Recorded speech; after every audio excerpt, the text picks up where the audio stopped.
Sir, തെരഞ്ഞെടുപ്പ് പ്രചാരണം അവസാന റൗണ്ടിലേക്ക് കടക്കുകയാണ്.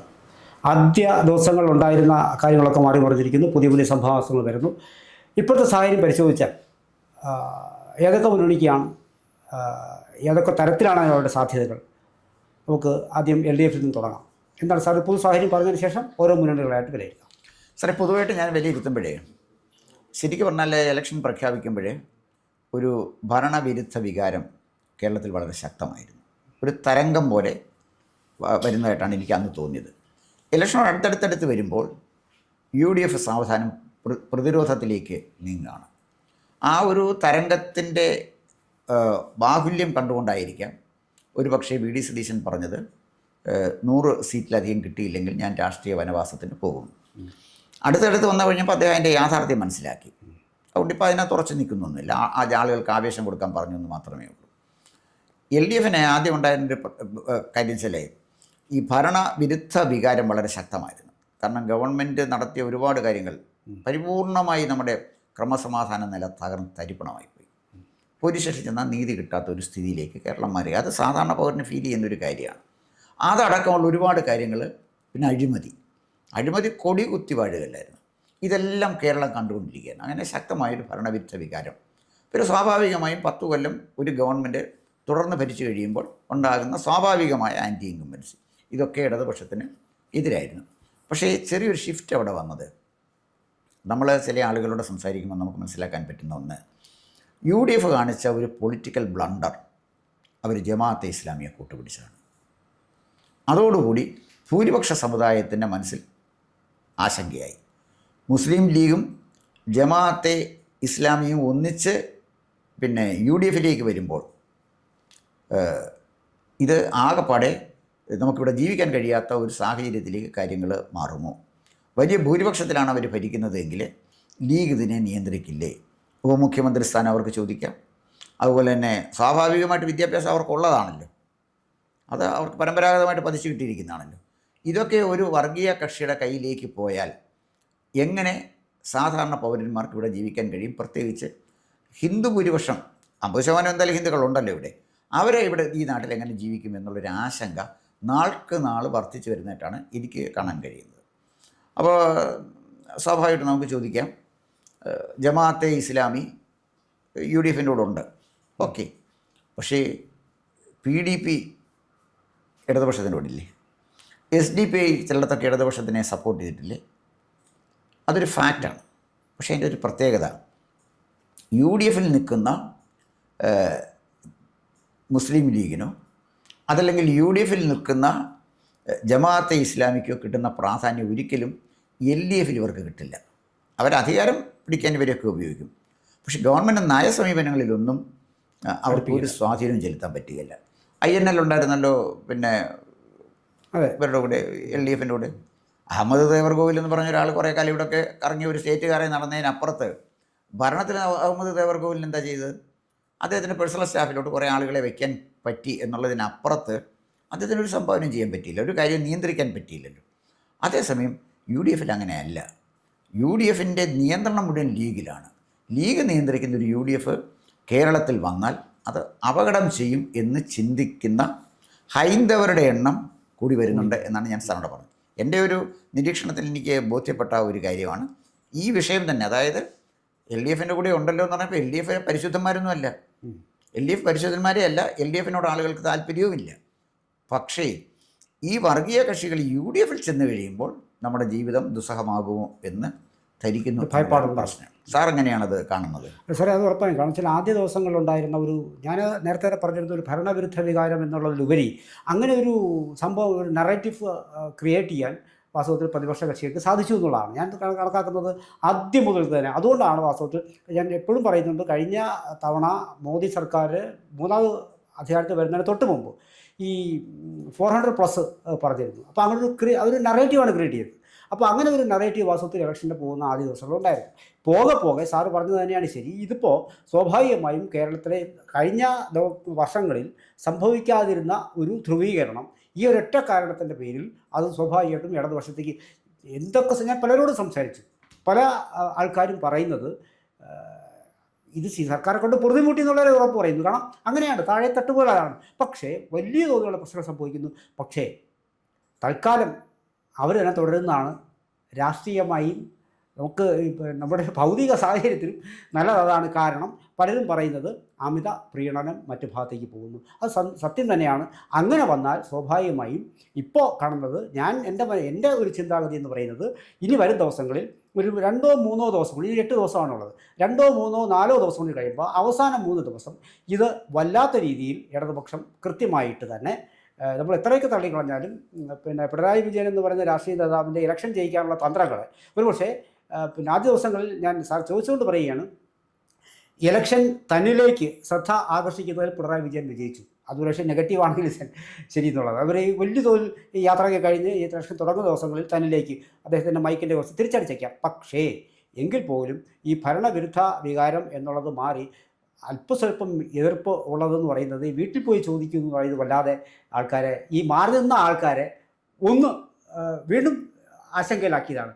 ആ ഒറ്റ സ്വഭാവം ഒഴിച്ചു നിർത്തി കഴിഞ്ഞാൽ സ്വാഭാവികമായിട്ടും സാറ് പറയുന്ന അതേ ഒരു ചിന്തയിലാണ് എൻ്റെ പോക്ക്. വരും ദിവസങ്ങളിൽ അത് കൂടുതൽ തീവ്രതയോടുകൂടി അടിക്കും എന്നാണ് തോന്നുന്നത്. അപ്പോൾ ഞാൻ വളരെ നമ്മളിപ്പോൾ ഒരു സെക്ടറിൽ ആളുകളെ എടുത്താലേ അതിനകത്ത് എല്ലാവരും ഒരുപോലെ ആയിരിക്കും ചിന്തിക്കുന്നത്. മിക്കവാറുമൊക്കെ റിട്ടയർ ചെയ്ത ആളുകളെ എടുക്കാമെങ്കിൽ അതിലെ കോളേജ് എത്തിയവരോ സ്കൂൾ എത്തിയവരോ അവർ ചിന്തിക്കുന്ന ഒരു വീട്ടമ്മമാർ, കുടുംബശ്രീ പ്രവർത്തകർ, അഭ്യസ്തരായ ചെറുപ്പക്കാർ, അവരിൽ തന്നെ നല്ല വിദ്യാഭ്യാസമുള്ളവർ, ഇങ്ങനെ പലരെയും നമുക്ക് എടുക്കുമ്പോഴേ ഇവരുടെ ഒരു ഫീഡ്ബാക്ക് നമുക്ക് കിട്ടും.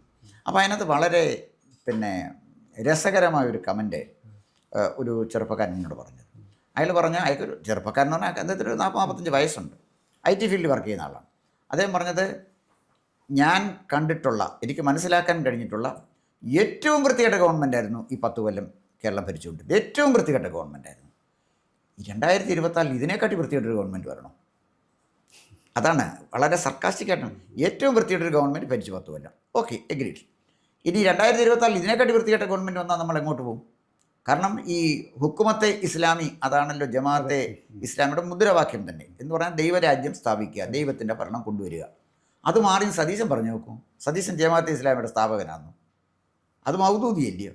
മൗദൂദിയുടെ ആളുകളല്ലേ പറയേണ്ടത്. അവർക്കെങ്ങനെ അതിനകത്ത് പുറകോട്ട് പോകാൻ പറ്റുന്നത്? അങ്ങനെ അത് പിന്നെ ജമാഅത്തെ ഇസ്ലാമി ഇല്ല, പുറകാൻ പറ്റില്ലല്ലോ. അപ്പോൾ ഇവിടെ ഒരു പ്രശ്നം അതാണ്. പിന്നെ മറ്റൊരു കാര്യം നമ്മൾ കാണേണ്ട ഒരു കാര്യം, ഇടതുപക്ഷം അത്ര സേഫ് ആണെന്ന് ഞാൻ കരുതുന്നില്ല. അതായത് ഇടതുപക്ഷ ഗവൺമെൻറ് 57 അധികാരത്തിൽ വന്നതിന് ശേഷം കമ്മ്യൂണിസ്റ്റ് പാർട്ടി നേരിടുന്ന ഏറ്റവും വലിയ വെല്ലുവിളിയെ നേരിട്ടുകൊണ്ടിരിക്കുകയാണ് ഇപ്പോഴും. ഒരു ഉദാഹരണത്തിന് അമ്പലപ്പുഴ മത്സരിക്കുന്നത് ജി സുധാകരനാണ്. ഞാൻ മനസ്സിലാക്കിയിടത്തോളം വളരെ കംഫർട്ടബിൾ മെജോറിറ്റിയിൽ ജി സുധാകരൻ അവിടെ ജയിക്കും. അവിടെ ജയിക്കാനാണ് സാധ്യത. എൻ്റെ ഒരു ഫീഡ്ബാക്ക് ഞാൻ പറഞ്ഞു, നമുക്ക് കിട്ടിയ ഒരു ഫീഡ്ബാക്ക് വെച്ച് പറഞ്ഞാണ്. അപ്പം കമ്മ്യൂണിസ്റ്റ് പാർട്ടിയെയും പിണറായി വിജയനെയും വെല്ലുവിളിച്ച് വരുന്ന ജി സുധാകരൻ അമ്പലപ്പുഴ തിരഞ്ഞെടുക്കപ്പെട്ടാൽ അതാർക്ക് കിട്ടുന്ന അടിയാണ്? CPM കിട്ടുന്ന അടിയല്ലേ? CPM തന്നെ അന്തഛിദ്രമായി സാറേ. ഈ നമ്മൾ പറയുന്ന പോലെ ഈ സമ്മേളനത്തിലും സ്വീകരണത്തിനും പോകുന്നവനും മുദ്രാവാക്യം പിടിച്ചുകൊണ്ട് പോകുന്നവനും കൊടിയും പിടിച്ചുകൊണ്ട് പോകുന്നവനെല്ലാം അതുപോലെ HSLാമിന് വോട്ട് ചെയ്യണമെന്നില്ല. ഞാൻ മനസ്സിലാക്കിയ കാര്യമാണിത്. അപ്പോൾ സുധാകരൻ വലിയ മുന്നേറ്റം അമ്പലപ്പുഴ നടത്താൻ വലിയൊരു സാധ്യതയാണ് ഞാൻ ഒരു സിവിൽ സൊസൈറ്റിയിൽ നിന്ന് എനിക്ക് കിട്ടിയ ഫീഡ്ബാക്ക്. പിന്നെ കമ്മ്യൂണിസ്റ്റ് പാർട്ടി എവിടെ എത്തിച്ചിരിക്കും സാർ ആലോചിക്കണം. ഗോവിന്ദൻ മാസ്റ്ററുടെ ഭാര്യയ്ക്കെതിരെ PK ശ്യാമളയ്ക്കെതിരെ നിൽക്കുന്ന TK ഗോവിന്ദനാണ്. TK ഗോവിന്ദൻ ജില്ലാതലത്തിലെ പ്രമുഖനായ ഒരു നേതാവല്ലേ. കമ്മ്യൂണിസ്റ്റ് പാർട്ടിയെ വെല്ലുവിളിച്ച് കണ്ണൂർ ജില്ലയിൽ TK ഗോവിന്ദൻ തളിപ്പറമ്പിൽ മത്സരിക്കുന്നു. ചെറിയ കാര്യമാണോ സാറേ അത്? ആലോചിക്കണ്ടേ? കമ്മ്യൂണിസ്റ്റ് പാർട്ടിയെ വെല്ലുവിളിച്ച് കമ്മ്യൂണിസ്റ്റ് പാർട്ടി നേതാവ് കമ്മ്യൂണിസ്റ്റ് പാർട്ടിയുടെ സംസ്ഥാന ജനറൽ സെക്രട്ടറിയുടെ ഭാര്യയ്ക്കെതിരെ മത്സരിക്കുകയാണ്. നിസ്സാരമായിട്ട് തള്ളിക്കളയാൻ നിൽക്കും. അവിടുത്തെ വോട്ടർമാരെ കുറിച്ച് നമുക്ക് എന്തറിയാം? അവിടുത്തെ കമ്മ്യൂണിസ്റ്റ് പാർട്ടിക്കാർ എത്ര പേര് കമ്മ്യൂണിസ്റ്റ് പാർട്ടിക്കെതിരെ PK ശ്യാമളയ്ക്കെതിരെയും വോട്ട് ചെയ്യുമെന്ന് നമുക്കറിയാൻ നിൽക്കും. PK ശ്യാമള തന്നെ ഒരു കോൺട്രവേഴ്ഷ്യൽ ഫിഗർ, ആരോപണ വിധേയാണ്. ആന്തൂർ സാജൻ്റെ മരണത്തിന് ആരോപണ വിധേയാണ്. അത്ര പേര് ആരോപണം TK ഗോവിന്ദനെതിരെ പറയാൻ പറ്റുന്നില്ല. വർഗ്ഗവഞ്ചകൻ എന്ന് ആരെക്കുറിച്ചും പറഞ്ഞുകൂടെ?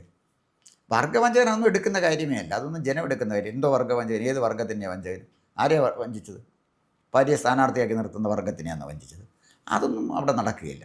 അപ്പോൾ കമ്മ്യൂണിസ്റ്റ് പാർട്ടിയിലുണ്ടായ ഭീകരമായ അപജയം നമ്മൾ കാണാൻ കഴിയുന്നില്ലെങ്കിൽ അത് കൃത്യമായൊരു ഒബ്സർവേഷൻ അല്ല എന്നാണ് എൻ്റെ അഭിപ്രായം. തൊട്ടപ്പുറത്ത് പിന്നെ പയ്യന്നൂരിലാരാണ് മത്സരിക്കുന്നത്? പയ്യന്നൂരിലെ കുഞ്ഞികൃഷ്ണൻ അവിടെ എന്താ മത്സരിക്കുന്നത്? അദ്ദേഹം കണക്ക് പുറത്ത് വിട്ടു. ആ കണക്ക് പരിഹരിക്കുന്നതിന് ചൂരൽമലയിലെ കണക്ക് പുറത്ത് വിട്ടാൽ ഒക്കും. ഭയങ്കര വാർത്ത കൊടുക്കുക. ചൂരൽമലയിൽ CPM പിരിച്ച കണക്ക് പുറത്തു വിട്ടു. ആരോട് പറഞ്ഞു പുറത്തു വിടണ്ടെന്ന്? നിങ്ങളുടെ വെച്ച കണ്ണൂർ ജില്ലയിലെ ധനരാജ് എന്ന് പറയുന്ന രക്തസാക്ഷിക്ക് വേണ്ടി പിരിച്ച ഫണ്ട് നിങ്ങൾക്ക് പുറത്തു വിടാൻ ഒക്കുമോ? അതിന് ചൂരൽമലയിലെ കണക്ക് പുറത്തു വിട്ടാൽ കാര്യം നടക്കുമോ സാറേ? അതാണ് പയ്യന്നൂരെ വിഷയം. ചിന്തിക്കുന്നവൻ എങ്ങനെ ചിന്തിക്കുന്നത് മനസ്സിലാക്കണം. അതുകൊണ്ട് പിന്നെ വേറെ അങ്ങോട്ട് പോയി കഴിഞ്ഞാൽ PK ശശി ആലപ്പുഴ നിൽക്കുന്നത്, പിന്നെ ഒറ്റപ്പാലത്ത് നിൽക്കുന്നത് അല്ലേ? PK ശശി ഇന്നലെ വരെ കമ്മ്യൂണിസ്റ്റ് പാർട്ടിയുടെ നേതാവല്ലേ? കമ്മ്യൂണിസ്റ്റ് പാർട്ടിയുടെ നേതാവായിരുന്ന PK ശശി എന്താ പറയുന്നത്? ഇവിടുത്തെ നമ്മുടെ പിന്നെ പാലക്കാട്ടെ ജില്ലാ സെക്രട്ടറിയുടെ വിശ്രമകാല വിനോദം സ്പിരിറ്റ് കടത്തുക എന്നാണ് ഇദ്ദേഹം പറയുന്നത്. നമുക്കറിയത്തില്ലല്ലോ സ്പിരിറ്റ് കടത്തിയോ ഇല്ലയോ എന്നുള്ള കാര്യം. അതിനെ ശക്തമായി പ്രതിരോധിക്കാൻ പോലും പാർട്ടിക്ക് അവിടെ കഴിയുന്നില്ല. അതല്ലേ അവിടുത്തെ സ്ഥിതി. തൊട്ടപ്പുറത്ത് മലമ്പുഴയോട്ട് പോയാലോ VSൻ്റെ സന്തത സഹചാരിയായിരുന്ന സുരേഷ് അല്ലേ അവിടെ മത്സരിക്കുന്നത്. ഇത്രയും അവസരങ്ങൾ, ഇത്രയും സ്ഥാനാർത്ഥികളെ UDFന് സംഭാവന ചെയ്താരാണ്? LDF അല്ലേ? LDF സംഭാവന ചെയ്ത സ്ഥാനാർത്ഥികളെ വെച്ചാണ് 2026 തെരഞ്ഞെടുപ്പിൽ UDF LDFനെതിരെ പടപൊരുതുന്നത് എന്ന് പറയുമ്പോൾ ആ തെരഞ്ഞെടുപ്പിനെ അത്ര നിസ്സാരമായിട്ട് നമുക്ക് കാണാൻ പറ്റും. അപ്പോൾ ഞാൻ പറഞ്ഞു വന്നത് LDF അത്ര സേഫാണ് എന്ന് ഞാൻ കരുതുന്നില്ല. പക്ഷേ മൗദൂദിയെ കൂട്ടുപിടിച്ചുകൊണ്ട് നിൽക്കുന്ന ഈ UDFും മൗദൂദിയെ ന്യായീകരിക്കുന്ന VD സതീശനും ഒരുപാട് ആശങ്കകൾ ഭൂരിപക്ഷം ചിന്തിക്കുന്ന ഹിന്ദുക്കളുടെ മനസ്സിൽ പാകിയിട്ടുണ്ട്. ഈ വോട്ടുകൾ LDFിലേക്ക് പോകണമെന്നില്ല, മറിച്ചത് BJPയിലേക്ക് പോകാനുള്ള സാധ്യതയുണ്ട്. അപ്പോൾ ഇന്ന് വരെ കണ്ടിട്ടില്ലാത്ത ഒരു ത്രികോണ മത്സരം നടക്കാൻ സാധ്യതയുണ്ട്. അപ്പോൾ നമ്മൾ പറഞ്ഞതുപോലെ LDF അത്ര സേഫ് ഒന്നുമല്ല. പക്ഷെ ആദ്യം ഉണ്ടായിരുന്ന സ്ഥിതിയിൽ നിന്നും ഈ മൗദൂദിയുടെ വരവോടുകൂടി നില കുറച്ച് മെച്ചപ്പെടുത്താൻ LDFന് കഴിഞ്ഞിട്ടുണ്ട്. അങ്ങ് സൂചിപ്പിച്ച പോലെ ഇനി തെരഞ്ഞെടുപ്പിൻ്റെ അടുത്തടുത്ത് വരുമ്പോൾ ഇവർ വർഗീയ കാർഡ് കൂടുതൽ ശക്തമായി ഇറക്കി കളിക്കും CPM.